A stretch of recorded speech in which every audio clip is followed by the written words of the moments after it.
Nous sommes venus voir le ministre de l'ESU pour lui présenter des problèmes des universités de Goma.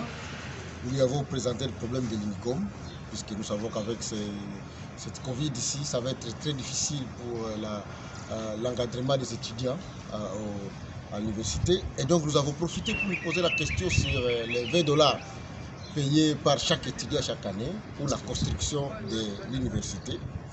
Et là, il nous a été dit clairement qu'une commission d'enquête va descendre sur le terrain pour voir comment cet argent a été utilisé. Mais aussi, nous en avons profité pour lui dire qu'il y avait des fonds du gouvernement, notamment gérés au niveau du ministère des Plans, pour la construction de l'UNICOM. Et donc, nous voudrions que les ministres puissent accompagner les caucus pour que cette université soit construite. Nous avons aussi profité pour poser le problème du personnel qui n'est pas payé et ceux qui ne sont pas payés normalement.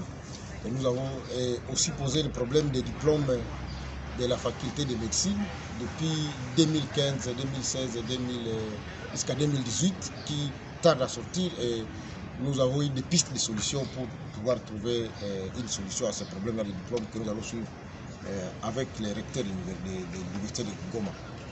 Pour ce qui est de l'ULPGL, nous sommes venus faire le suivi du dossier de la demande de la modification de la nomenclature pour la faculté des sciences techniques et appliquées, notamment pour l'option génie électrique et génie informatique. Et cette option va devoir être fusionnée à génie informatique et électrique, donc nous sommes venus faire le suivi et le ministre a pris bonne note. Troisièmement, nous sommes venus aussi parler de l'appui.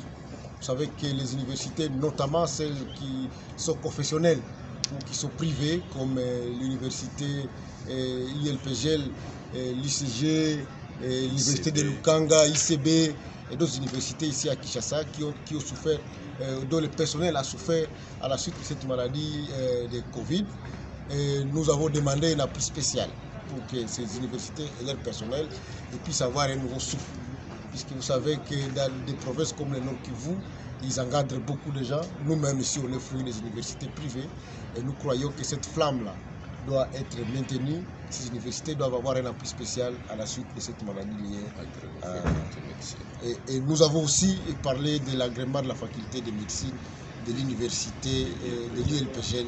Et nous croyons que le ministre va devoir trouver des solutions idoines pour ces questions-là.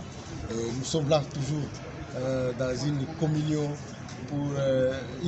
de grands intellectuels pour essayer de trouver des solutions à des problèmes de population qui nous sont posés tout le temps à Goma et dans tout le Nord.